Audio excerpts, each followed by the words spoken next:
तो लाल किले की प्राचीर से भारत के प्रधानमंत्री नरेंद्र मोदी ने इतना बड़ा ऐलान कर दिया है कि जिसकी कल्पना भी नहीं की जा सकती थी।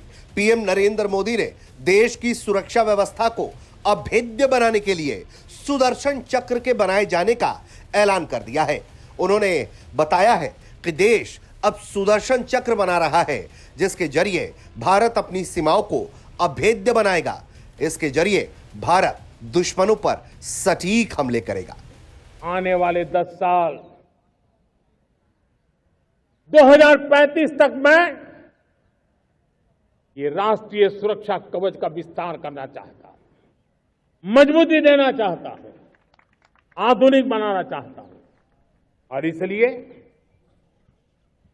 भगवान श्री कृष्ण से प्रेरणा पाकर के हमने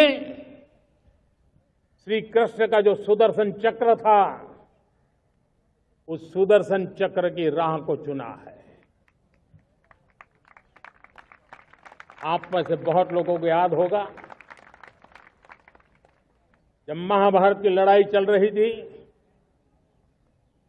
श्री कृष्ण ने अपने सुदर्शन चक्र से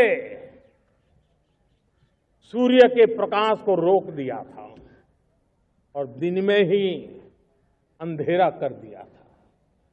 सूर्य प्रकाश को सुदर्शन चक्र से रोक दिया था।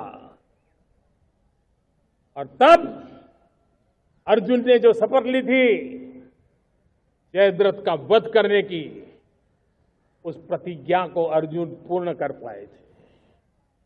वो सुदर्शन चक्र के पराक्रम और रणनीति का परिणाम। अब देश सुदर्शन चक्र मिशन लॉन्च करेगा। पीएम नरेंद्र मोदी ने अपने भाषण में साफ तौर पर आत्मनिर्भर हथियारों का जिक्र किया। पीएम नरेंद्र मोदी ने बताया कि पाकिस्तान पर कार्रवाई करने में आत्मनिर्भर भारत के हथियारों ने कितनी उसकी मदद की और कैसे पाकिस्तान को हैरान करके रख दिया।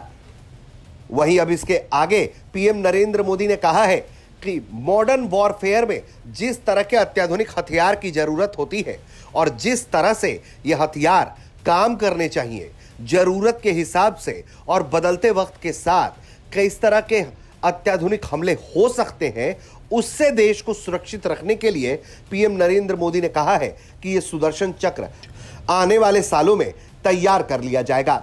पीएम नरेंद्र मोदी ने सुदर्शन चक्र की ताकत बताकर यह बताया है कि किस तरह से यह सुदर्शन चक्र सिर्फ सटीक हमले को रोकेगा नहीं, बल्कि सटीक हमले भी करेगा।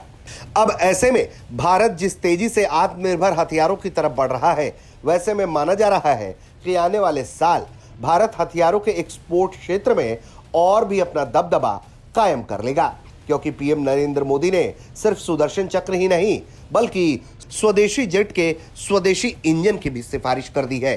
ब्यूरो रिपोर्ट, भारत तक।